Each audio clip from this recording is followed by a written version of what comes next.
പൊൽപ്പുള്ളിയിലെ കൊലപാതകത്തിന് പിന്നിൽ കുടുംബവഴക്ക്. കൊലപാതകം ആസൂത്രിതമല്ലെന്ന നിഗമനം. പൊൽപ്പുള്ളിയിൽ യുവാവിനെ ബന്ധു കൊലപ്പെടുത്തിയ സംഭവത്തിൽ ആസൂത്രിതമായ ഗൂഢാലോചനയില്ലെന്ന പോലീസ്. ഭാര്യ സഹോദരിയുടെ ഭർത്താവ് 41-കാരനായ പ്രമോദാണ് ശരത്തിനെ കൊലപ്പെടുത്തിയത്.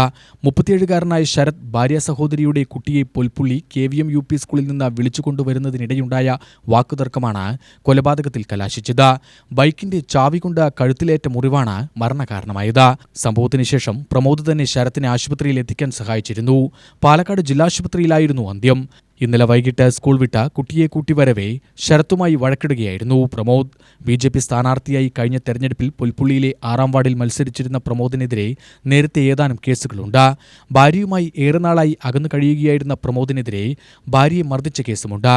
കമ്പിളിച്ചുങ്കത്തെ കൊലപാതക കേസിൽ പ്രതിക്ക് ബന്ധമുണ്ടായിരുന്നതായും പറയുന്നു.